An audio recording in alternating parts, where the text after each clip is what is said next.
Vale, empezamos la explicación del tema 9, que se titula La habilidad lógico-matemática. Y lo primero que vamos a ver es a definir y a limitar el concepto de habilidad matemática. ¿Qué es la habilidad matemática? Y como bien dice la diapositiva, es un recurso que nos permite indagar posibles soluciones a problemas cotidianos. A problemas cotidianos que surjan, pues gracias a la habilidad matemática podemos buscarles una solución, una vía de... ¿Una solución? No. ¿Una vía de qué? No sé ni lo que digo. Una solución a ese problema. O bien, formular otros nuevos. También nos permite formular otros problemas.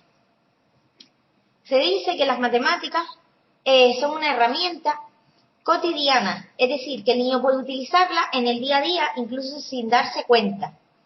Es necesaria para conocer y relacionarse el niño con el entorno y con las personas que le rodean. Gracias a esta herramienta, pues pueden relacionarse tanto con las personas como con el entorno, es decir, con los objetos que tienen a su alrededor. Y además es una herramienta que permite la creatividad. ¿La creatividad en qué? En la en cada una de las fases de los problemas. Es decir, tanto en el surgimiento del problema, en la expresión, cuando surge el problema, la forma de expresarlo y la resolución del mismo.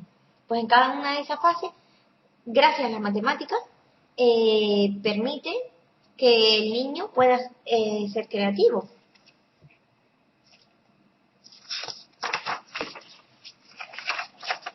Vamos a ver ahora las habilidades relacionadas con el desarrollo lógico-matemático. Para entender el desarrollo de las capacidades matemáticas, hay que estudiar el desarrollo del pensamiento del niño, que lo veremos a continuación en la siguiente diapositiva. Decir que los contenidos lógico-matemáticos se refieren a habilidades, y estas habilidades se clasifican en 4 categorías. Una sería la clasificación, que es crear categorías, que el niño cree categorías y las relaciones. Por ejemplo, cuando le damos un montón de animalitos y que, por ejemplo, los clasifique en función del color. Pues ellos están creando categorías, que eran la categoría de los animales amarillos, de los animales rojos, animales verdes, ¿vale? Y además, la clasificación nos permite establecer relaciones entre los objetos entre sí. La seriación. La seriación es la comprensión de relaciones, es decir, cuando le ponemos un grupo, un conjunto de objetos al niño, o dos conjuntos, le decimos, ¿dónde hay más que esas relaciones entre cantidades? ¿Dónde hay menos que? Pepito tiene 3 naranjas y Juanita tiene 2 naranjas. ¿Cuántas tiene Pepito más que Juanita? ¿O menos que? ¿Cuántas tiene Juanita menos que Pepito? Igual. Igual que también sería otra de las relaciones. Ordenación. Es decir, es organizar los objetos en función de alguna característica, como puede ser el tamaño, ordenarlos por tamaño. Le doy animalitos de diferentes tamaños y que me lo ordene de mayor a menor o de menor a mayor. Pues sería la ordenación. Y la numeración, pues, el conteo, los números, ¿vale? Este esquema que pusiste está muy bien, un poco chiquitito, vamos a intentar leerlo. Habla de que la estructuración del pensamiento, el pensamiento del niño tiene una estructura, ¿vale? Y dice que utiliza como medio la adquisición de los contenidos lógico-matemáticos, es decir, los contenidos lógico-matemáticos van a ayudar a estructurar el pensamiento del niño. Y va a hacer estos contenidos lógico-matemáticos van a facilitar las acciones o mecanismos siguientes: la manipulación, la imitación, clasificación y representación. Ya hemos visto la clasificación anteriormente, que sería clasificar objetos. La imitación, pues sería cuando el niño imita al adulto. Vamos a ver el desarrollo de la manipulación, que dice que se distingue entre el conocimiento físico y lógico-matemático. El físico es lo que el niño ve a simple vista, que le permite captar la realidad, es decir, ve el color, el peso de un objeto, su forma, ¿vale? Su tamaño. Entonces el conocimiento físico permite ver, captar esa realidad y además facilita la percepción del entorno, lógicamente. Y dice que la actuación del niño es por tanteo, es decir, por tanteos como por ensayo-error.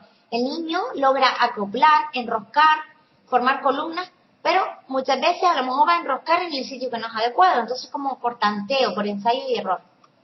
Y además del conocimiento físico de los objetos, de la percepción de la realidad física, existe un conocimiento lógico-matemático, que primero consiste en establecer relaciones, que lo vimos antes, que es clasificar por color, por tamaño, por la longitud, más largo que, menos largo que. Y en segundo lugar, comparar objetos 2 a 2. Dice, por ejemplo, colocarle el tapón a la botella. Cuando un niño le coloca un tapón a una botella, está comparando un objeto con otro. ¿Por qué?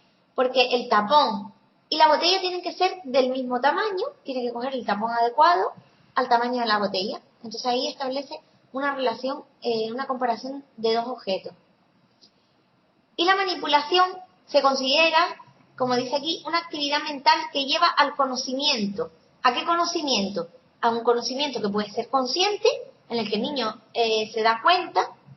Dice, se captan las propiedades del objeto y las características. Las propiedades y las características se refieren a eso, al color, el peso, tamaño. Y con ellas se llegan a relaciones y conclusiones que llevan al conocimiento interno. Dentro del conocimiento de ese conocimiento consciente, tendríamos, se llega a relaciones y conclusiones que llevan al conocimiento interno. Pues sí, pues el niño, al ser consciente, pues hay un conocimiento interno.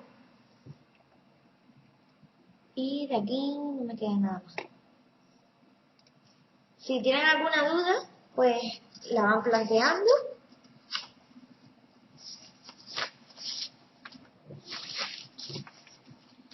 Vamos a ver ahora el desarrollo del pensamiento, como bien dijimos antes, en el niño de 0 a 6 años, que es la edad que estamos abarcando. Dice que Piaget, a mediados del siglo XX, describe que el pensamiento del niño es un pensamiento sincrético, ¿vale? Que pasa por dos etapas. Una sería el estadio sensoriomotor o sensomotor, es lo mismo, que sería de 0 a 2 años, y vamos a ver ahora sus características. Y otro sería el estadio preoperacional o de las operaciones simbólicas, que va desde los 2 hasta los 6 o 7 años. Posteriormente, después de Piaget, a mediados del siglo XX, establecer que el pensamiento del niño pasa por esos dos estadios o etapas. Posteriormente, diversas teorías neopiagetianas hablan de que como que Piaget fue muy inflexible, que ellos consideran que estas etapas, en los periodos de edad, no son tan estrictos, que a lo mejor un niño con 3 años puede estar aún en el periodo sensoriomotor y un niño o al revés, ¿vale? Que un niño con 1 año y medio ya está en el estadio preoperacional, ¿vale? Entonces hablan de esa flexibilidad de la que siempre hemos hablado, que lógicamente depende de las características individuales de cada niño, de las diferencias evolutivas y lógicamente culturales, porque todo influye el ambiente que le rodea, la familia con la que vive, el colegio al que asiste, entonces todas esas variables pues pueden producir esas diferencias a nivel individual entre los niños. O sea, que esto no es algo estricto, que a los 2 años ya tenga que estar en uno o en otro. Acabamos de ver el estadio sensoriomotor. Vamos a ver cuáles son sus características. Decíamos que es de 0 a 2 años y es un estadio, como bien dice aquí, de adaptación práctica al entorno que rodea al niño. El niño se va adaptando a él. Hay una evolución intelectual, el niño evoluciona intelectualmente y esa evolución intelectual está ligada a la evolución psicomotriz, es decir, a medida que el niño evoluciona en su movimiento a nivel general de todo el cuerpo, va evolucionando intelectualmente, porque va descubriendo ese entorno que le rodea y se produce ese aumento intelectual. Vale. En los bebés, decir que las conductas, sus movimientos, son reflejos, ¿vale? Se ejercitan estos reflejos, se ejercitan y se modifican y se coordinan de forma paralela al movimiento del cuerpo. Es decir, un reflejo del niño, por ejemplo, es cuando son bebés, si nosotros le damos el dedo, uno de los reflejos, que no me acuerdo si se le llama aprehensión, es que el niño tiende a agarrar el dedo, ¿vale? O si se lo ponemos alrededor de la boca, tiende a chuparlo. Esos serían los reflejos. Pues estos reflejos se ejercitan, se modifican y se coordinan paralelamente al movimiento del cuerpo en general y a la experimentación que el niño tiene con los objetos que le rodean. A medida que el niño experimenta con esos objetos, descubre sus propiedades, los sitúa esos objetos en el espacio y en relación con su cuerpo, ¿vale? Tanto descubre sus características al manipularlo, como el lugar donde se encuentran, la relación en el espacio y su relación suya con el objeto entre sí. El niño todavía a esta edad, cuando es bebé, no tiene un conocimiento de la existencia de los objetos. Ellos los manipulan, pero todavía no tienen un conocimiento de su existencia. Más adelante, a medida que transcurre el tiempo, el niño experimenta con los objetos. Esto sería también siendo bebé, ¿vale? A través de la experimentación con los objetos, establece relaciones de causa-efecto. Causa-efecto es, por ejemplo, el niño sabe que si llora, la madre lo va a atender. Pues la causa sería llorar y el efecto, pues que la madre lo atienda, lo asista. Y gracias a esta experimentación con los objetos y con su cuerpo, el niño construye modelos de acción interna. Los modelos de acción interna se refieren a que le permite llevar a cabo experimentos mentales con los objetos que manipula. Es decir, con los objetos que ve, le permite imaginar. Por ejemplo, imaginar cosas hipotéticas. Imaginar que el pajarito que tengo en la mano puede volar. Pues eso sería la construcción de modelos de acción interna. Que es que el niño lleva a cabo experimentos mentales, es decir, crea hipótesis. Y nada, y en tercer lugar, decir que es una etapa ligada a la exploración, evidentemente, ¿de qué? De los objetos y de su cuerpo, sería. Vale, además aquí hay que puntualizar que el conocimiento del niño, el conocimiento que va adquiriendo es privado, es decir, que no recibe la influencia de los demás, de los demás niños, ni de la experiencia de los demás, sino que él tiene su propio conocimiento, es un conocimiento privado.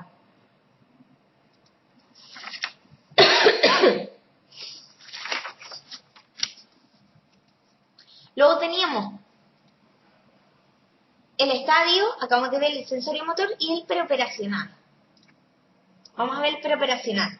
El preoperacional esta etapa se desarrollaba de los 2 hasta los 6 o 7 años, ¿vale? Y este estadio supone, como bien dice aquí, un cambio importante en la forma de conocer y relacionarse con el mundo. Ya el niño se relaciona de diferente manera y ahora vamos a ver esos cambios.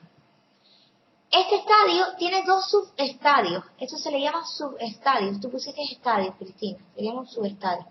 Uno es el pensamiento simbólico preconceptual, es decir, preconcepto. Ahora veremos lo que significa.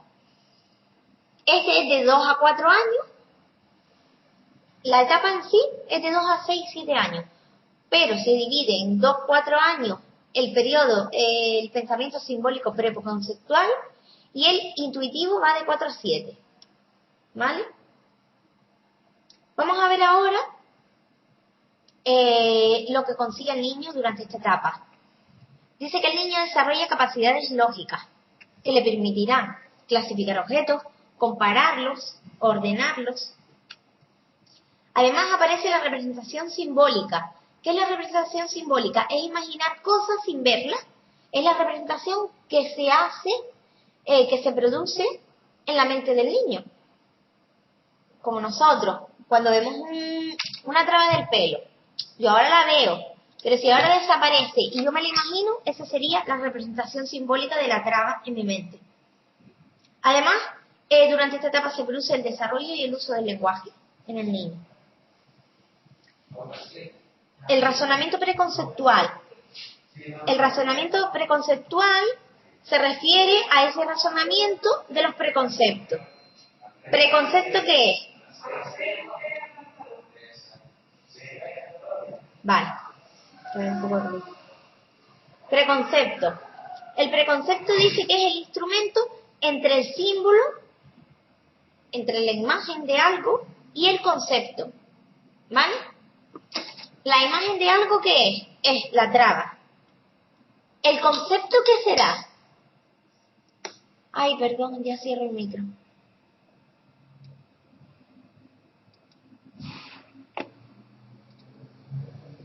¿Mejor?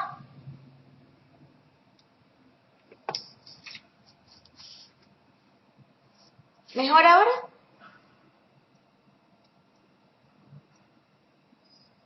Vale. Vale, la imagen es la traba. ¿Y el concepto qué será? Les pregunto.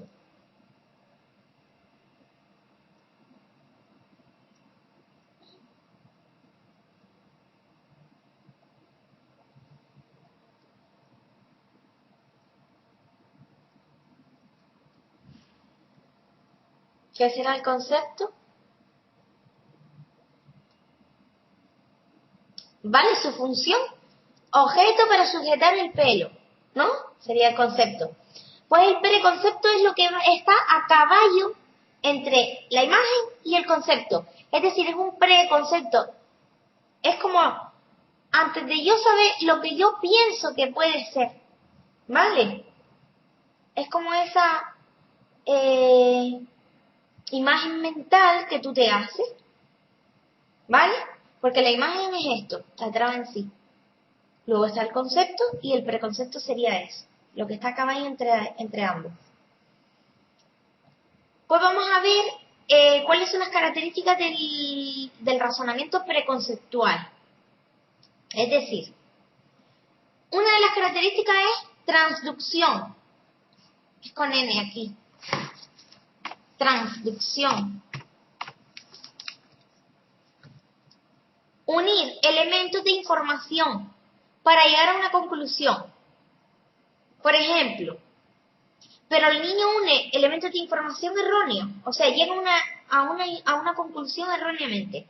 Por ejemplo, si tengo malos pensamientos hacia alguien y si a esa persona le pasa algo, el niño piensa que le ha pasado algo porque pensó mal de él. ¿Vale? Esa sería la transducción. Es decir, es coger elementos de información erróneos, ¿vale? Elementos de información que los une erróneamente para llegar a una conclusión. ¿Por qué? Porque une el mal pensamiento con una consecuencia negativa y no tiene por qué. Tú puedes pensar y la consecuencia no tiene por qué ser negativa. ¿Vale? Como el niño que piensa, ay, pensé mal de mi amigo y se cayó con la bicicleta al poco. Pues pienso que fue porque yo pensé mal. ¿Lo entiendes? Esa sería la traducción, que es unir elementos de información para llegar a una conclusión errónea. Yuxtaposición. La yuxtaposición dice, es la incapacidad de hacer un relato coherente. Es decir, el niño no sabe hacer un relato coherente. ¿Por qué? Porque abusa mucho de la conjunción y. ¿No se han dado cuenta cuando los niños hablan y te dicen, y fui al colegio, y fui al parque, y después comí, y después fui a la casa de mi abuela, y me llegué a mi casa y me duché? Pues ese ¿por qué? Porque no tienen la capacidad de utilizar otro nexo como puede ser, más tarde fui al colegio. A continuación, cuando llegué a mi casa, no es capaz de utilizar esos nexos como a continuación, después, pero, sin embargo, si no siempre utiliza el y, ¿vale? Sincretismo. ¿Qué es el sincretismo? Es que vincula ideas que no están relacionadas, es decir, hay un error entre la causa y el efecto. Dice, mamá tuvo un bebé cuando fue al hospital. Si vuelve a ir al hospital, traerá otro bebé. Para los niños, eso es así. ¿Vale? Establecen una relación causa-efecto. La causa es ir al hospital y el efecto es traer un bebé, erróneamente. Porque por ir al hospital no tienes que traer un bebé. ¿Sigo? Vale. Centración y representación estática. Es la incapacidad para pensar en más de un aspecto a la vez. Es decir, aquí hay un ejemplo que es la ley de conservación. Y es que si tú le pones al niño, a ver si aparece aquí en internet, vamos a mirar a ver si aparece el dibujito y así lo ven, de la ley de conservación.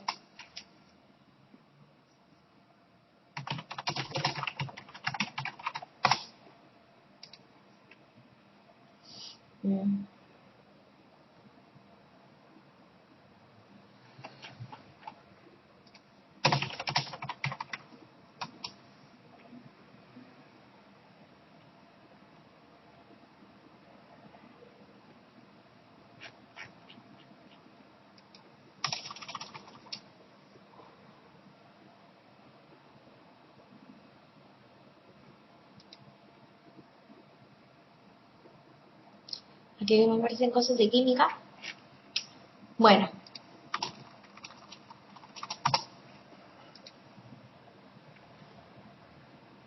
Vale, la ley de conservación, aquí es que no aparece el dibujo. Imagínense un envase que sea largo y que sea estrecho, ¿vale? Redondo, así, tipo un bulbo, sí, no, tipo cilindro. Vale, que tenga 1 litro de agua. Y imagínense una fuente grande y chata que tenga 1 litro de agua. El niño es incapaz de entender, de pensar en más de un aspecto a la vez. ¿Por qué? Porque no entiende que ese recipiente, por ser alto y estrecho, puede contener la misma cantidad que el otro que es chato y alargado. ¿Vale? No entiende que contenga la misma cantidad. Entonces, pues, esa sería la ley, la centración y representación estática. ¿Qué quiere decir? Representación estática. Que para ellos la representación de algo es estática, que no puede cambiar. Que si el agua está ahí metida, pues en otro lado no puede estar la misma cantidad. Lo ven como diferentes cantidades. Egocentrismo. Es la incapacidad para ponerse en el lugar del otro. No sé si se han dado cuenta que los niños usan mucho el yo en el lenguaje. Y yo fui a no sé dónde, y yo no sé qué, y yo. ¿Por qué? Porque son muy egocéntricos. Todo es ellos primero.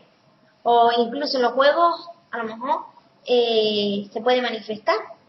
Como que ellos quieren siempre, a lo mejor, tirar el dado. Ellos quieren hacerlo todo. Entonces sería el egocentrismo. Y ya con esto, estas serían las características del razonamiento preconceptual. Luego tenemos que el niño realiza operaciones lógicas de carácter concreto. Es decir, en cuanto a las operaciones lógicas de carácter concreto se refiere a la adquisición del concepto de espacio y de tiempo. El concepto de espacio, que luego lo veremos más detalladamente, para los niños a esta edad es invisible. ¿Dónde está el espacio? ¿Qué es el espacio? Ellos eso no lo entienden. Para ellos eso es invisible, no lo pueden tocar, no lo pueden ver, es intangible. Pero el niño representa grupos de objetos mientras están visibles. Mientras los tenga visibles, sí los representa, a lo mejor en un dibujo. Y reconoce objetos desde diferentes perspectivas, si tiene un objeto registrado, si tiene un registro sensoriomotriz completo. ¿Qué quiere decir esto? Que un niño puede representar un objeto, puede reconocer un objeto. Por ejemplo, imagínate que le enseñamos, no sé, la traba. Si yo se lo enseño solamente desde esta perspectiva, de frente, cuando el niño vea la traba desde esta perspectiva, no la va a reconocer. Pero si el niño, a través de la manipulación, y la observación y la exploración pues se la damos y él le da vueltas y la ve y la explora, luego sí va a poder, desde cualquier ángulo, desde cualquier perspectiva que vea la trama, la va a reconocer, ¿vale? Y luego el concepto de tiempo, es decir que el concepto de tiempo luego lo veremos más detalladamente, pero que está ligado a las rutinas. El niño adquiere el concepto de tiempo de forma natural a través de las rutinas, a través del sueño. Él sabe que después, que cuando se levanta por la mañana se desayuna, que después es el momento del juego, que luego se almuerza, que luego se duerme en la siesta, y a través de esa rutina pues el niño va adquiriendo ese concepto de espacio. Le permite organizar su mundo.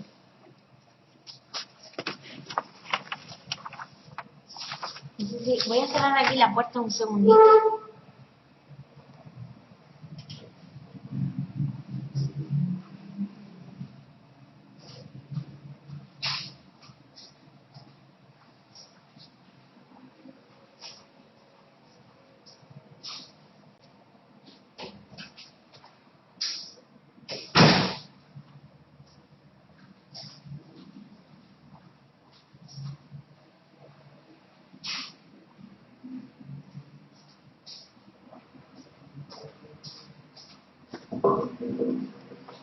Vale.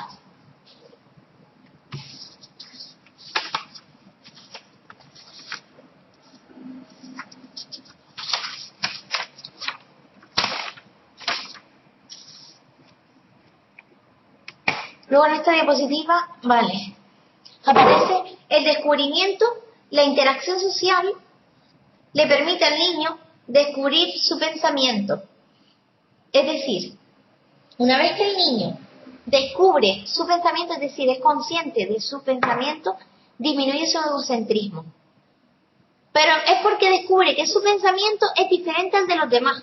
Por eso empieza a ser menos egocéntrico y empieza a tener en cuenta que los demás tienen opiniones diferentes. No es todo yo, ni todo lo que digo yo está bien, sino que los demás, es consciente de que los demás también tienen formas de pensar, sobre todo puntos de vista diferentes, y el niño es menos egocéntrico.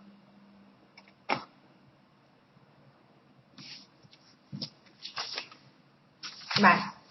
Y el pensamiento mágico y animista, ¿qué quiere decir?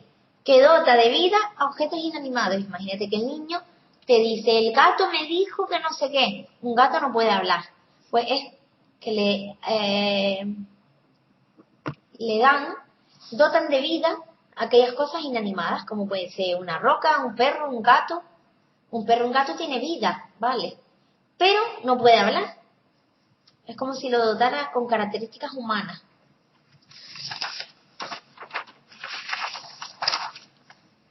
¿Sigo, chicas?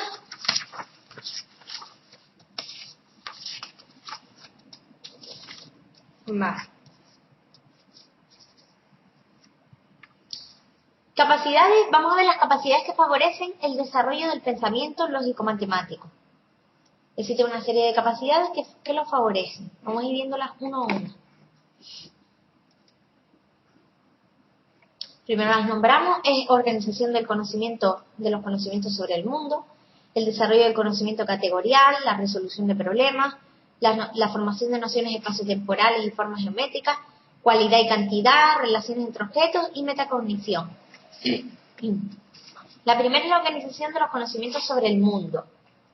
Es decir, sobre la organización de los conocimientos sobre los objetos que le rodean al niño y sobre las personas. Es decir, que se organiza en esquemas que establecen relaciones espaciales, temporales y causales. Y existen tres tipos de esquemas. Los esquemas de escena, que se adquieren a los 2 años, y establecen relaciones físicas entre los objetos. Es decir, el niño clasifica el objeto por tamaño.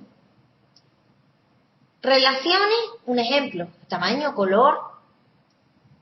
Relaciones entre los objetos y los espacios, sería aquí, Cristina, entre los objetos y los espacios. La relación entre los objetos y los espacios es decir, por ejemplo, que la vasija, que es un objeto, se sitúa en un determinado espacio, que es en el baño. Pues la relación vasija-baño sería una relación objeto-espacio. Y relaciones entre objetos entre sí, pues sería la silla con la mesa. Dos objetos que se relacionan pues porque están presentes en el mismo lugar, en el comedor en este caso. Entonces los esquemas pueden ser de escena, que existen tres tipos. Pueden ser también de suceso. Es decir, son acciones o sucesos que el niño mentalmente ordena su secuencia y en el tiempo. Es decir, por ejemplo, un esquema de suceso sería el hecho de que el niño piense que por la mañana nos levantamos, luego desayunamos, vamos al colegio, llegamos y almorzamos. Eso sería un esquema de suceso, ¿vale?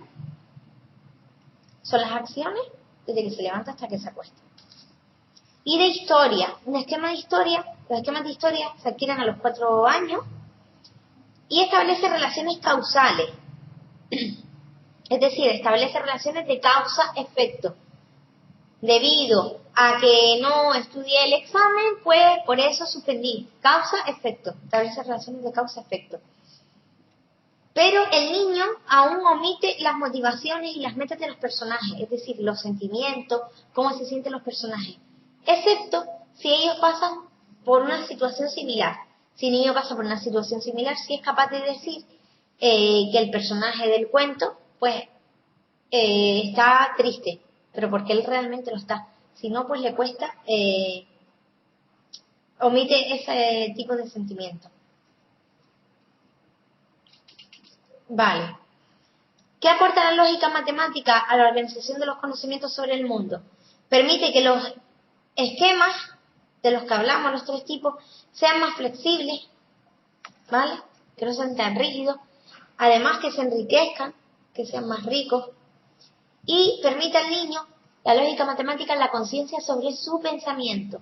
Es decir, la metacognición se llama. Cuando el niño es consciente de su pensamiento, de que piensa, ¿vale? Pues ahí entraría la parte de la metacognición, que luego lo veremos un poquito más amplio. Entonces, los conocimientos sobre el mundo se organizan en esquemas, o de sucesos, que es a través del tiempo, o historias, que son causa-efecto, o de escenas, que es las relaciones de los objetos con espacio, objetos entre sí. Vamos a ver el desarrollo del conocimiento categorial. El conocimiento categorial permite clasificar y categorizar en función de qué. Aquí no aparece, esto lo añado yo. Como bien dice, conocimiento categorial se refiere a categorías, ¿vale? Entonces, categorizar, clasificar. A los 2 años, el niño establece categorías, pero a nivel básico. Por ejemplo, agrupa el perro con el perro, el vaso con el vaso. La típica ficha en la que te aparecen un montón de objetos y te aparecen agrupados de 2 en 2. Por ejemplo, un perro y otro perro a otro lado, un vaso y el niño tiene que poner con flecha, los que son iguales. Pues sería agrupar. Ese nivel es muy básico, a los 2 añitos. El siguiente nivel, a los 5, ya el niño agrupa en función de sus experiencias y en función de un criterio perceptivo. Es decir, ya el niño percibe que la silla es para sentarse y percibe que la mesa es para comer. Ya sabe las funciones de los objetos. Entonces, pues los agrupa en función de sus experiencias. Él sabe que la silla va con la mesa, pues porque los dos son para comer, ¿vale? Es otro tipo de agrupación, si se dan cuenta, más compleja. Y la última es el grupo semántico. A los 6 o 7 años sería la tercera parte de la categorización, la clasificación. Y es por grupos semánticos. Por ejemplo, grupos semánticos son clasifica las palabras, los dibujos o palabras que pertenezcan al mismo grupo semántico. Imagínense que aparecen diferentes tipos de frutas. Pues el grupo semántico sería frutas. Y además aparecen dibujos de los muebles de la casa. Pues otro grupo semántico sería muebles y él tiene que agruparlo. El niño tendría que agruparlo. O palabras o dibujos. ¿Vale? ¿Lo entienden eso?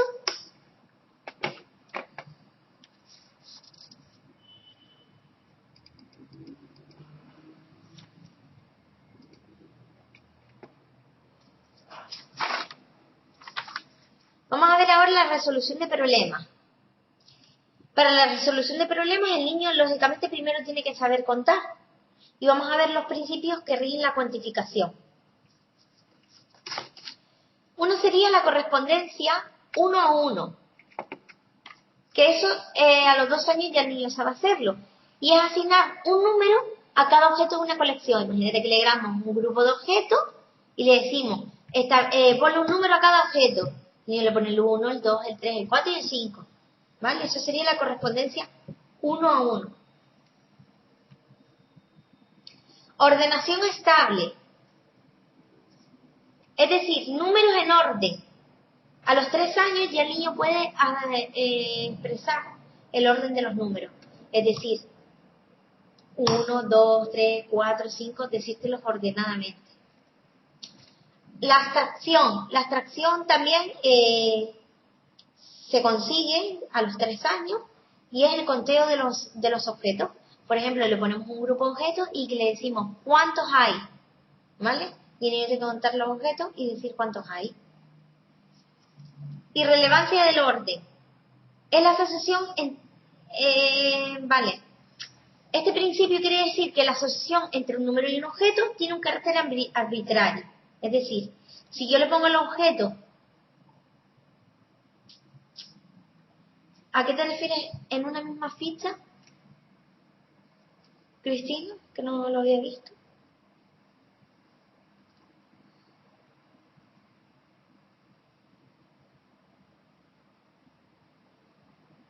¿A qué te refieres en una misma ficha? Porque creo que lo he visto un poco más.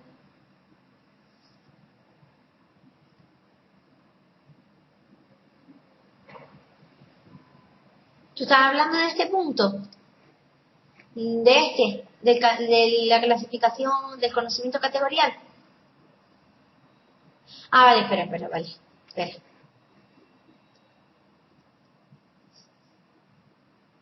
¿De 6 a 7 años en la resolución de problemas? No entiendo.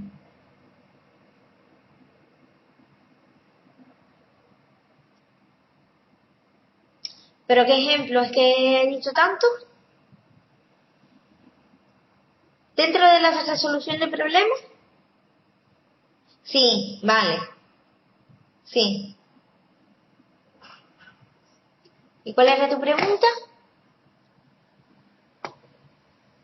Sí, claro, lógicamente. Tú le pones a lo mejor frutas, objetos, material escolar, dibujos de material escolar y todo tiene que, sí, en una misma ficha para que los clasifique. Vale. La irrelevancia del orden, como estaba diciendo, dice que la asociación entre el objeto y el número tiene un carácter arbitrario. Es decir, si yo establezco una fila de objetos y el primero de todos será el 1 y el segundo el 2, el tercero el 3, ese carácter es arbitrario, es decir, puede cambiar, porque si yo ahora cojo y el que estaba en el primer lugar lo pongo en el segundo, ya ha cambiado ese orden. Pues eso se refiere la irrelevancia del orden. A que si cambiamos de lugar o posición, pues ya ese orden pues no sería el mismo. Y entonces a los 4 o 5 años ya el niño pues puede seguir este principio. Y cardinal, a los 5 o 6 años se puede decir que se puede trabajar este principio cardinal, que es que el último número de una secuencia corresponde al valor cardinal del conjunto. ¿Qué quiere decir esto? Que de un conjunto de 20 elementos, el 20º, que es el 20, pues será el último número, es el valor cardinal de ese conjunto. Vale. Y este es el último principio que ellos aplican. Los principios estos siguen este orden, ¿vale? Empezaría con el 1-1, luego la ordenación, luego abstracción y relevancia del orden y cardinal. ¿Entendieron el cardinal?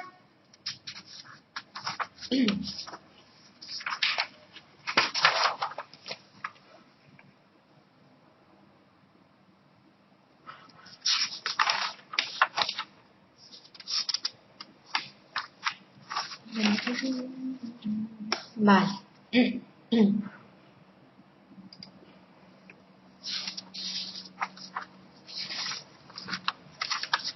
Vamos a ver ahora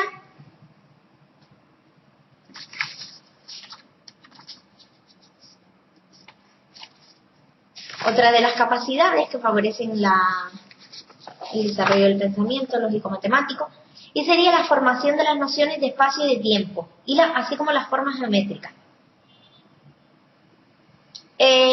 Vamos a empezar hablando un poco del sentido de la vista, porque los conceptos de espacio y tiempo se relacionan mucho con la relación que tiene el niño, el cuerpo del niño, su propio cuerpo con el entorno. Y todo empieza por el sentido de la vista. Vamos a ir viéndolo. Decir que cuando nace el niño solamente ve a una distancia como máximo de 40 centímetros, ¿vale? O sea, cara a cara. Y el desarrollo de la autonomía permite que este sentido se desarrolle y se amplíe. El niño mueve la cabeza y atiende los estímulos cuando es pequeño, a los estímulos sonoros, visuales, pues un sonajero, visuales si le ponemos cosas de colores, lo sigue con la mirada, táctiles, cuando le tocamos, ellos lo captan.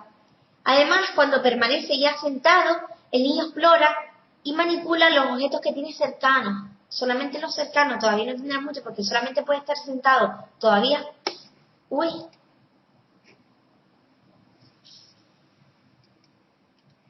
¿Ustedes me están escuchando? Porque esto me da a mí que se cayó. Ah, vale. Porque esto se cayó y volvió a renacer. Vale, mejor. Entonces no han perdido la clase, ¿vale? No, yo sí me di cuenta porque quedó toda la pantalla en negro. Entonces cuando permanece sentado y el niño explora y manipula los objetos que tiene cercanos. ¿Por qué? Cuando es bebé y es chiquitito, todavía las manos no las tiene libres, pero al estar sentado ya sus manos están más libres, ya puede explorar. Y cuando gatea y cuando camina, ¿qué permitirá? Tendrá más interacciones con los objetos. ¿Por qué? Porque tiene mayor acceso al mundo que le rodea. Ya puede no solamente coger esto que lo tiene al alcance de su mano, sino que va a la esquina. Y si se va a la casa del vecino también, porque ya ahí, ya cuando ellos caminan, evidentemente pues tenemos que estar corriendo detrás de ellos, el mundo es suyo, como tú bien dices. Pues este progreso que les he ido contando desde que nace hasta que camina, en ese progreso el niño en todo momento está relacionando su cuerpo con el entorno. Pues los conceptos de espacio y de tiempo se van a adquirir de forma natural gracias a esta relación del cuerpo con el entorno. Y vamos a ver el concepto de espacio.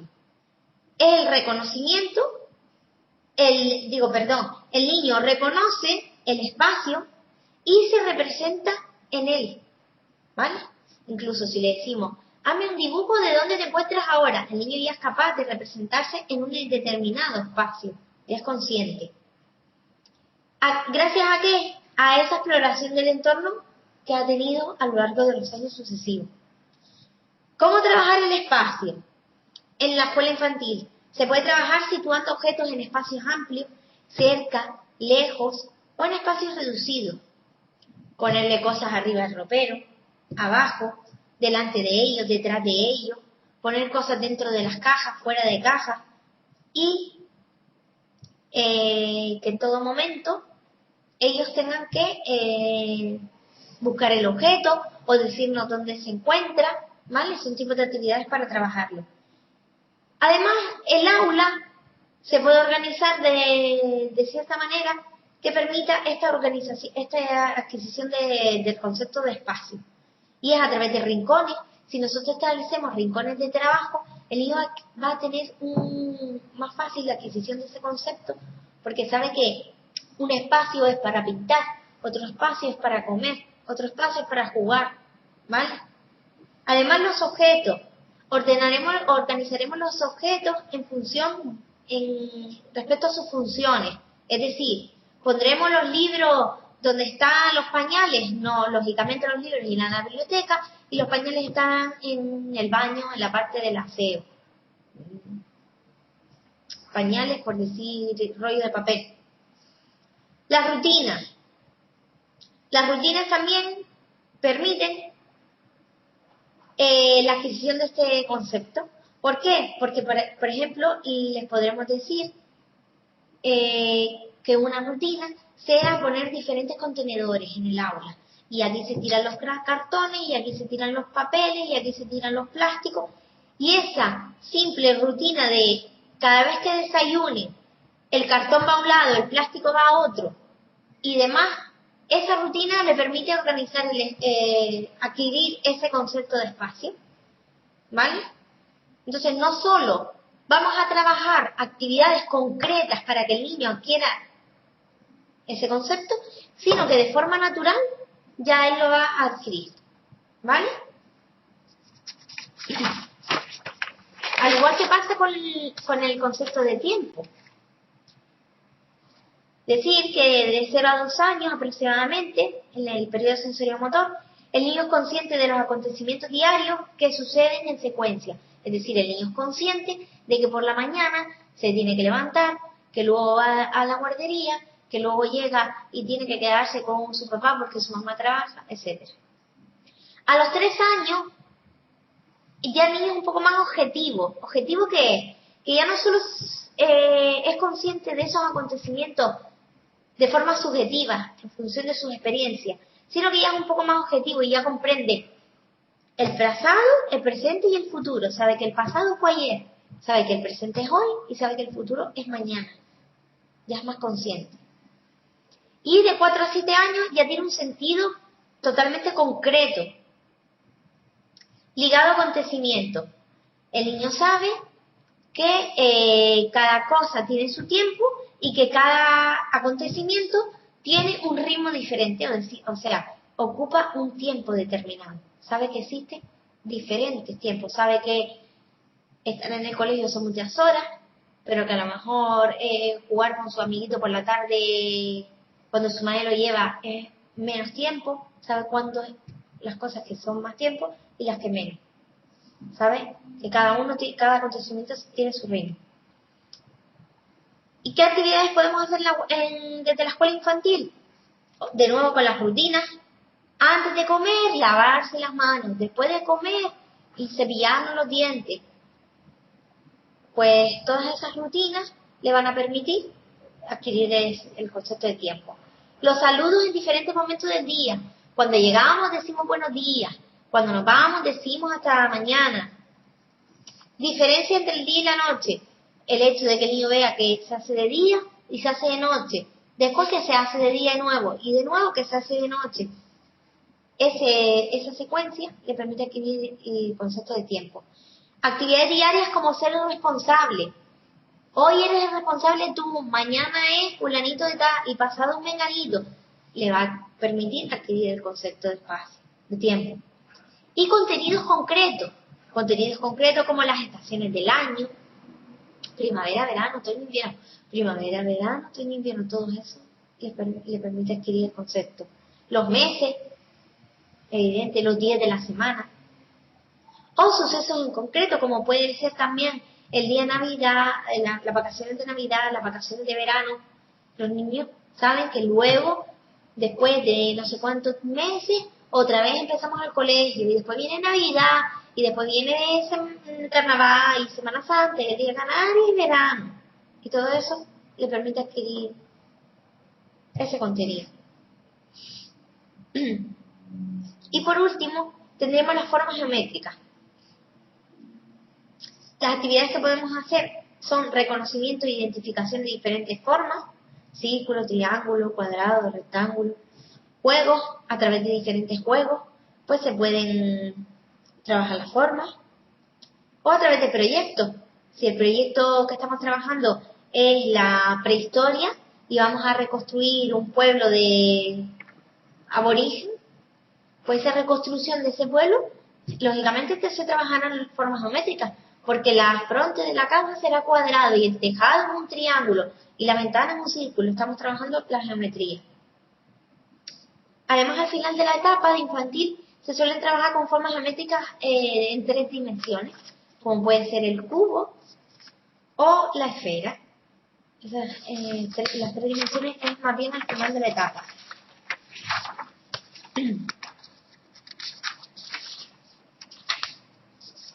¿Qué me queda? Vale. La cantidad, la cualidad y la cantidad. El orden en el que se adquieren estos dos conceptos es primero la cualidad y luego el concepto de cantidad. Es decir, el niño primero adquiere el concepto de las características y las propiedades de los objetos, la temperatura, el color, la forma, a través de la manipulación. Y luego adquiere el concepto de cantidad. Y cantidad es la adquisición tanto del número como de la medida. En el concepto de cualidad, decir que lo adquieren a través del cesto de los tesoros. No sé si recuerdan que es un cesto con muchos objetos que los niños manipulan. El juego heurístico, que era lo mismo, pero cuando los niños ya permanecen sentados y en el que los objetos ya se le dan clasificados en bolsa, que ellos los tienen que volver a clasificar. Los rincones y los proyectos, que ya los hemos explicado muchas veces. Entonces, el siguiente concepto, que es el de cantidad, significa la adquisición tanto del número como de la medida. ¿Y cómo se adquiere este concepto? A través de la comparación y la relación entre los objetos. ¿Vale? Perdón. Tanto relacionando como comparando objetos, pues adquirimos ese concepto. El número, ¿cómo lo podemos trabajar con alguna actividad? Planteando preguntas. ¿Cuántos años tiene? ¿Cuántos días tiene la semana? ¿Cuántos días tiene el mes? ¿Cuántos días tiene el año? ¿Cuántos meses tiene el año? Pregunta. ¿O cuántos ojos tiene el elefante? La medida. Se utilizan como instrumentos para medir el propio cuerpo, es decir, el propio cuerpo del niño. ¿Es más grande que tú o más pequeño que tú? Fulanito de tal. El brazo, pues, ¿cuántos brazos mide tu mesa? ¿O cuántos palmos? ¿O calcula cuántos pies hay de un lado al otro de la clase? ¿Vale? Normalmente no se va a utilizar ni el metro, ni la regla, ni nada, sino a nivel infantil se van a utilizar el propio cuerpo del niño. Se trabajará la comparación de tamaños, más grande, menos grande, igual que, o las distancias, cerca, lejos, etc. Si se dan cuenta, la cantidad y la cualidad se trabaja de forma concreta, es decir, con objetos siempre, ligados al objeto, con la cualidad, características y propiedades del objeto, y con la cantidad, números siempre ligados a los objetos y las medidas de objetos. De forma abstracta, es decir, la cantidad, el número de forma abstracta es que no está ligada a los objetos. Cuando el niño ya es capaz de pensar cuánto es 5 sin ver 5 lápices, ¿vale? Cuando el niño es pequeño, hasta los 6 años, la etapa infantil, el niño, tú lo mandas a contar, pero o cuenta con los dedos. ¿Cuánto tomas? 3. Te pone 2 y pone 3. Tiene que verlo, tiene que tocarlo. O coge lápices, 3 lápices, 2 lápices, con las regletas, con lo que quiera. Pero a partir de los 6-7 años, a nivel de primaria, cuando ya pasan a primaria, ya el niño ya es capaz de imaginarse esa cantidad y de decir 3, 4, 5, 3 más 2 es 5, 3, 4, 5, y imaginarlo mentalmente, de forma abstracta. Relaciones entre los objetos. El hecho de que el niño establezca relaciones entre unos objetos y otros permite desarrollar habilidades como agruparlos todos por colores, por tamaño, clasificarlos, medirlos, etc. Un recurso son los bloques de bienes, como aquí bien dice, que en la siguiente clase nos explicaremos bien en qué consiste los bloques lógicos de bienes. Y por último, tendríamos la metacognición, que antes lo hablábamos, que es que a partir de los 2 años el niño ya es consciente de su propio pensamiento. Es decir, se le llama teoría de la mente. Se dice que cuando la metacognición es la teoría de la mente, y es que el niño interpreta ya la realidad. Les voy a poner un ejemplo. A ver si sabrían ustedes decirme qué respondería el niño si tiene teoría de la mente. Dice, una niña mete una canica en su bolso. Otra niña no tiene nada en su caja. La primera niña se va de la habitación y mientras vuelve, la segunda coge y mete la canica en su caja. A la segunda niña le preguntamos, ¿dónde buscará la canica la primera niña?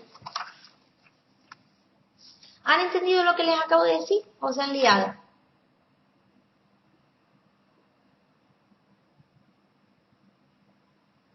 Te liaste. Vale, la digo de nuevo. Lo voy a decir con nombre.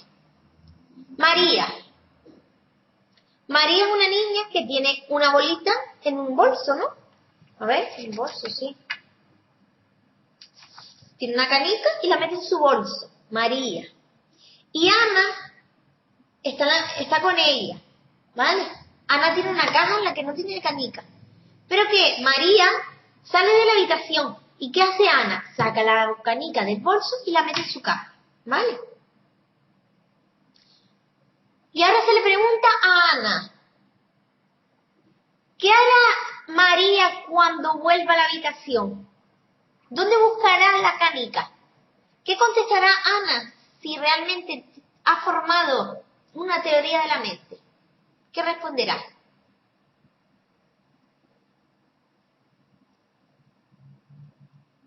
¿Dónde la va a buscar? ¿En el bolso o en la caja? Si realmente ha formado una teoría de la mente. Muy bien, en su bolso, ¿vale? ¿Por qué? Porque ella sabe que realmente la dejó ahí, ¿vale? Ella sabe, Ana sabe, piensa que María supuestamente la dejó ahí. Pero si no ha desarrollado una teoría de la mente, Ana hubiese dicho que María la hubiese buscado ¿dónde? ¿En la caja o en el bolso?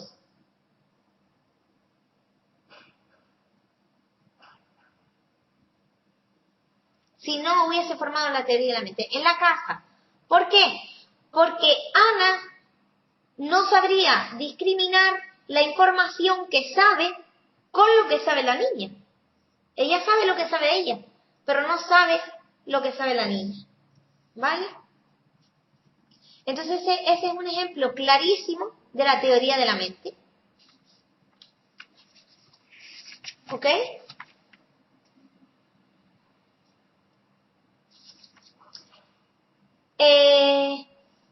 Otra de las características de la metacognición es la regulación del conocimiento. Es decir, el niño es capaz no solo de pensar sobre conocer su propio conocimiento, sino que lo regula su conocimiento. Regula su conocimiento antes de resolver un problema, lo piensa, lo medita. Durante un aprendizaje, regula su conocimiento y después del aprendizaje, revisa los resultados obtenidos. Entonces, la metacognición no solo es el conocimiento del propio pensamiento, sino la regulación de ese conocimiento. ¿Vale? Y con esto ya terminamos el tema. Bueno, la mitad. Hasta la próxima tutoría. Y si tienen alguna duda que la quieran plantear. Vale.